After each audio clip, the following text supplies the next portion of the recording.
వెంకటగిరిలో జరిగిన వైఎస్ఆర్ జగనన్న నేస్తం కార్యక్రమంలో జనసేన పార్టీ అధ్యక్షులు పవన్ కళ్యాణ్ పై ముఖ్యమంత్రి జగన్ చేసిన అనుచిత వ్యాఖ్యలను తీవ్రంగా ఖండిస్తున్నామని నెల్లూరు సిటీ జనసేన నేత కేతంరెడ్డి వినోద్ రెడ్డి అన్నారు. ప్రజాధనాన్ని కోట్లలో ఖర్చు పెడుతూ ప్రభుత్వం నిర్వహించే సభల్లో పవన్ కళ్యాణ్ విమర్శించడం సిగ్గుచేటన్నారు. అదేవిధంగా అమ్మఒడి పథకం విడుదల చేస్తూ చిన్నారుల మధ్య పవన్ కళ్యాణ్ మీద జగన్ రెడ్డి ఏ సర్టిఫికేట్లు మాటలు మాట్లాడడం దారుణమని విమర్శించారు. వాలంటీర్ల వ్యవస్థలో పొరపాట్లు జరుగుతున్నాయని, అందరూ కాదని కేవలం కొంతమంది మాత్రమే తప్పు చేస్తున్నారని తమ నాయకుడు పవన్ కళ్యాణ్ చెప్పడం జరిగిందన్నారు. ఆ విషయాన్ని పక్కన పెట్టేసి విమర్శలు చేయడం సరికాదని హితవు పలికారు. నెల్లూరులోని ఆర్టీసీ వద్ద ఉన్న జనసేన కార్యాలయంలో ఆయన మీడియాతో మాట్లాడారు. ఈ సమావేశంలో జన సైనికులు ఏటూరు రవి, చెరుకూరు హేమంత్ రాయ్ తదితరులు పాల్గొన్నారు. ఆంధ్రప్రదేశ్ రాష్ట్ర ముఖ్యమంత్రి జగన్మోహన్ రెడ్డి గారు ఉమ్మడి నెల్లూరు జిల్లా వెంకటగిరికి వచ్చి నేతన్నల నేస్తం పేరుతో 5వ విడతల డబ్బులు పంపిణీ కార్యక్రమంలో భాగంగా ఈరోజు పవన్ కళ్యాణ్ గారిని విమర్శించారు. ఈ రాష్ట్రాన్ని ఏ విధంగా అభివృద్ధి పదంలో ముందర తీసుకుపోతా ఉన్నాం, ఈ రాష్ట్రాన్ని మిగతా రాష్ట్రాలతో పోల్చుకుంటే ఏ విధంగా అగ్రగామిగా తీసుకుపోతున్నాం అనే అంశాలని పక్కన పెట్టి ప్రజాధనాన్ని కోట్ల రూపాయలు ఖర్చు పెడుతూ ప్రభుత్వం నిర్వహించేటటువంటి సభల్లో పవన్ కళ్యాణ్ గారిని విమర్శిస్తా ఉన్నారు. చిన్న పిల్లలకి అమ్మ ఒడి పథకాన్ని ఇస్తా చిన్న బిడ్డల్ని పెట్టుకుని సినిమాకి ఏ సర్టిఫికేట్ వచ్చినట్టుగా ఈరోజు ఏ సర్టిఫికేట్ మాటలు పవన్ కళ్యాణ్ గారు చిన్న పిల్లల ముందర పవన్ కళ్యాణ్ గారిని విమర్శిస్తూ జగన్మోహన్ రెడ్డి గారు మాట్లాడటం అనేది ఖచ్చితంగా ఖండిస్తా ఉన్నాం. ఈరోజు రాష్ట్రంలో చూస్తా ఉన్నాం ఏ విధంగా విజయ పదంలో వారాహి విజయ యాత్ర అనేది ముందరికి వెళ్తా ఉంది. తూర్పు గోదావరి, పశ్చిమ గోదావరి జిల్లాలో మేము ఒకటి తెలియజేసుకుంటా ఉన్నాం.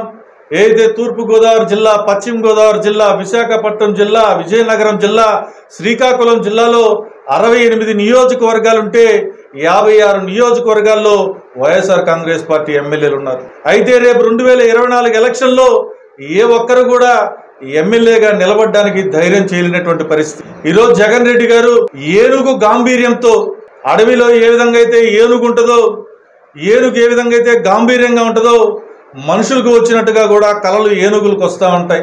అలా ఏనుగుకి అనేకమైనటువంటి కళలు వస్తూ ఉంటాయి. ఆ కళల్లో పొరపాటున సింహం కానీ కనపడింది అంటే ఆ ఏనుగు ఉలిక్కి పడేటటువంటి పరిస్థితి. అలాంటిది ఈరోజు జగన్మోహన్ రెడ్డి గాంభీర్యంగా ఏనుగులాగా నిద్రపోతూ ఉంటే, కళల్లో సింహం లాగా పవన్ కళ్యాణ్ గారు కనిపిస్తా ఉంటే ఈరోజు జగన్ రెడ్డి యొక్క ఉలికిపాటు ఏ విధంగా ఉందో మనకు అర్థమవుతాం. ఏమడిగాడా పవన్ కళ్యాణ్ గారు? వాలంటీర్ల వ్యవస్థలో పొరపాట్లు జరుగుతూ ఉన్నాయి. ఈరోజు వాలంటీర్లకి ఐడి కార్డు లేదు. 2,50,000 మంది వాలంటీర్లు ఉన్నారు. అందరూ తప్పు చేయటం లేదు, కొంతమంది తప్పు చేస్తున్నారు. తప్పు చేసిన వారికి ఎవరికి కంప్లైంట్ ఇవ్వాలనేది హైరార్కీ సిస్టమ్ లేదు.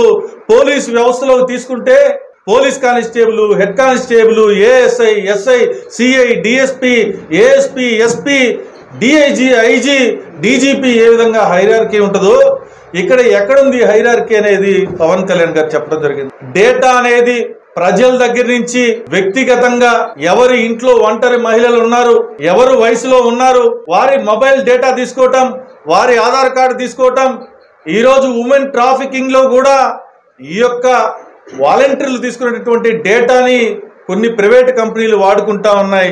ఈరోజు పవన్ కళ్యాణ్ గారు సూటిగా అడిగారు, ఏదైతే హైదరాబాద్ లోని నానక్రామ్ గూడ ప్రాంతంలో ఉండేటటువంటి FOA కంపెనీ ఎవరిది? ఆంధ్రప్రదేశ్ రాష్ట్రంలో ఉండేటటువంటి కోట్ల మంది డేటా ఆ యొక్క ప్రైవేట్ కంపెనీలో ఎందుకు ఉంది అని చెప్పి అడిగితే దానికి సమాధానం చెప్పరు. జగన్మోహన్ రెడ్డి గారు ఆయన తెలిసింది ఒకటే, పవన్ కళ్యాణ్ గారు ప్రజాక్షేత్రంలో ప్రజల ఆశీస్సులు పొందుతూ ఈ రాష్ట్రానికి ముఖ్యమంత్రి కావాలని ప్రజలు కోరుకుంటున్నటువంటి విషయం ఇప్పటికే జగన్ రెడ్డి గారి ఇంటెలిజెన్స్ లో ఉంది. ఎందుకంటే ఏ విధంగా వారాహి విజయ యాత్ర విజయవంతం అవుతుందనేది ఈ యొక్క భయాందోళనలోకి జగన్ రెడ్డి ప్రభుత్వం వెళ్తున్నటువంటి పరిస్థితి. దాంట్లో భాగంగా ఈరోజు పవన్ కళ్యాణ్ గారిని జగన్ రెడ్డి గారు వ్యక్తిగతంగా విమర్శించేటటువంటి ప్రయత్నం చేస్తున్నారు. పెళ్లిళ్ళు అంటున్నారు. ఈరోజు జగన్ రెడ్డి గారికి అడుగుతా ఉన్నాం, పవన్ కళ్యాణ్ గారు చేసుకునేటటువంటి పెళ్లిళ్ళ వల్ల ఇంట్లో ఉన్న సమస్య, పవన్ కళ్యాణ్ గారు చేసుకున్నటువంటి పెళ్లిళ్ళ వల్ల ఆంధ్రప్రదేశ్ రాష్ట్రంలో ప్రజలకి ఏమైనా సమస్య?